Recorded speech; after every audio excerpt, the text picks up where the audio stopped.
What's up everyone, John from ARTV. It's time for a review of the 5th studio album by Green Day. You know by this point that I'm going through all of Green Day's albums, reviewing them all, leading up to the release of Revolution Radio on October 7th. Uno, Dos, and Tre are all going to be done in one video for those asking, and next week we're going to have a slight out of order thing where we have a special guest on to talk about 21st Century Breakdown, and then the American Idiot review is dropping on my 7th anniversary on YouTube, September 29th, so please get excited for not only that, but for another very special video. With Nimrod being Green Day's 5th album, they really avoided a lot of cliches and pitfalls by mixing things up big time, adding a lot of outside instrumentation, elements of ska. They've got a track called Last Ride In, which is one of Green Day's most underrated tracks, which goes down as smooth as a summer's day, kind of experimenting with some almost surf rock leaning vibes, and I love that. They mix it up. They obviously have some very punk leaning tunes, some very angry ones like the Grouch, and of course everyone's favorite, one of my all-time favorites, Platypus, I Hate You. But they mix that in with the other elements, and we find so many different themes on this album. I think that's why Nimrod is turning into one of my all-time favorite Green Day records. It shows that they've reached this point where they can be mature, write these songs that talk about their feelings, or just have fun from a storytelling point of view, but it also reels it in enough to know that, hey, we're still a punk band and we're gonna unleash anger and all hell if we want to. And that's shown not only in the lyrical content, but just the musicianship throughout this record. It is excellent, and I have to say that in terms of just that, if we're just rating it in terms of the instrumentals, then this is probably up there in the top 3 for Green Day albums. This is somewhere in the middle in terms of commercially successful releases that Green Day have put out there. It's sold over 2 million copies in the US, which is absolutely nothing to scoff at whatsoever, but at the time that was considered low for Green Day, and even with the album that came after, which I already did a review of last fall, it's linked in the playlist down below,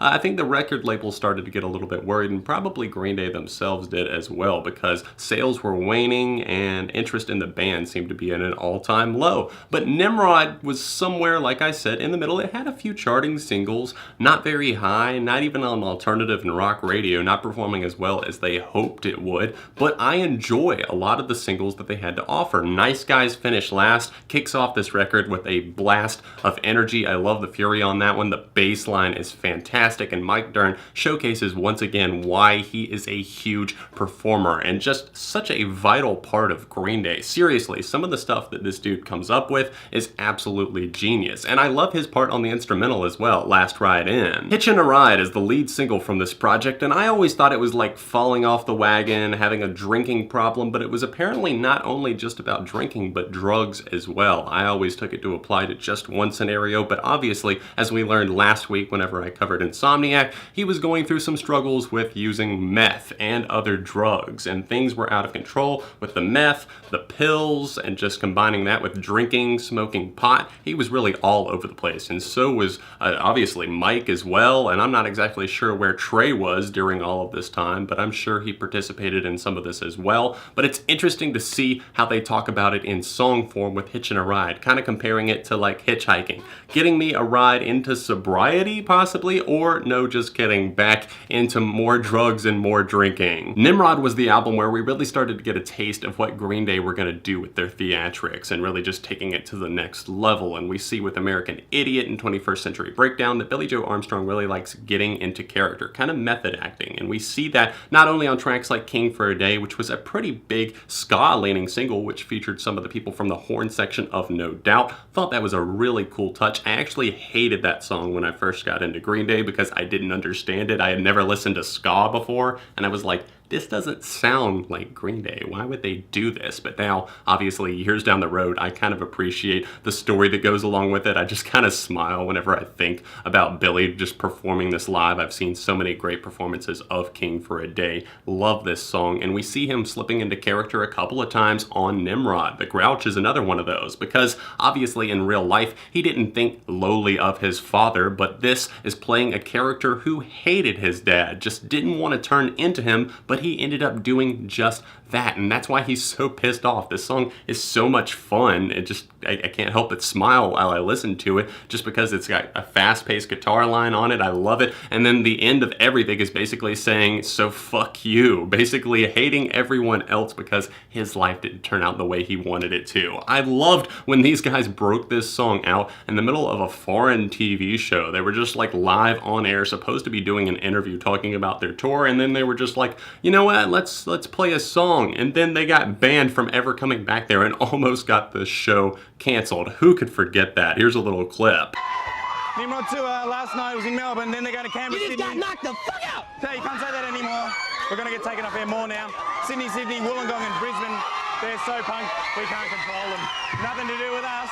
In fact, we're not going to show their clip now because they did that. As different as many of these songs are as they cross genres, it's actually a very focused record, especially to be something that's 50 minutes in length and 18 different songs. I mean, we've already talked about ska influences, more hardcore stuff like the Grouch, and obviously Platypus, I Hate You, to an almost just growled track towards the end of this thing, Take Back. Only a minute and 8 seconds, but that song is fierce and intense, and I find myself loving this record more and more, especially as I've spent a ton of time with it the past 2 weeks or so. I really find myself just kind of breezing through it, loving every single moment nearly. There's a few that do get a little bit old to me, but especially towards the middle of this record, once we get to Hitchin' a Ride, only the second song on here, I really find myself gravitating towards almost every single song that finishes out this record. I mean, there's a few singles that I'm a little bit sick of at this point, but I love the fun scattered. I love the lyrical content on it, just kind of connected to memories and that sort of thing. And I do feel like they kind of ripped that off later in their career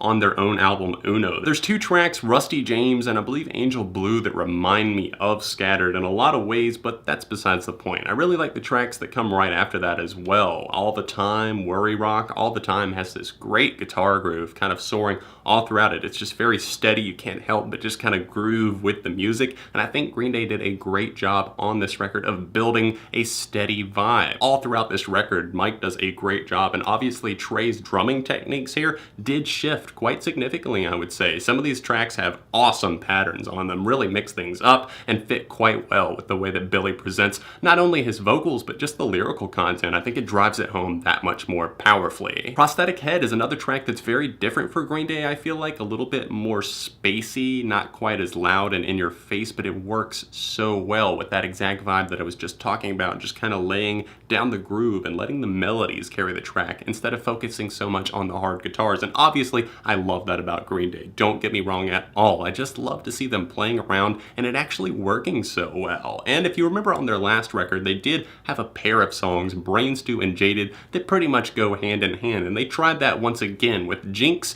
And I really hope I'm saying this girl's name right, the one that he wrote the song about. Hoshinka?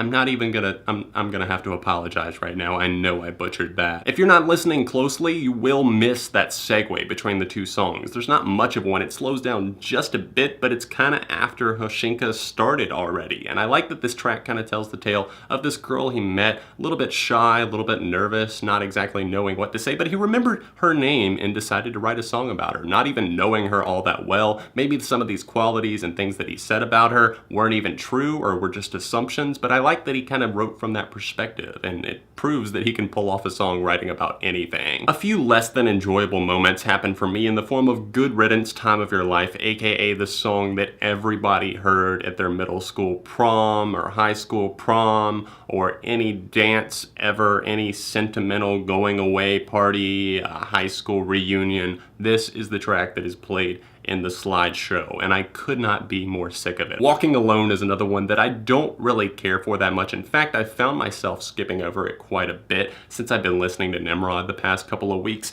and I think the reasoning behind that is that it plays with that new instrumentation, but it plays off in kind of an awkward way between like verse and chorus, and I don't think Billy sounds as great as he normally does on the vocals. It feels a little bit more clunky with the instrumental, and as a result, like I said, I've been skipping over it. I'm gonna briefly talk about a few other songs that I haven't touched on yet. Uptight is another one that really deals with like growing up and just the adult life in a more chill, straightforward way rather than dealing with it with anger. I like the chorus and how it's a little bit more explosive, but it's much more restrained and focused on just a steady driving guitar and a nice little bass line, some shifty drumming popping up, just kind of driving it forward at all times, but not pushing it so much that you feel like this is one of those momentous tracks that is trying to be like really, really epic or anything like that. It does exactly what it needs to do at this point in the record, and I really love that about it. Redundant was one of the first ever deeper Green Day singles I got into. I saw it on rotation on Fuse whenever they would play it during the Green Day Loaded block, where they would play a bunch of Green Day music videos, and I really love the video that goes along with it, but I also like how this song uses a little bit different of a guitar effect.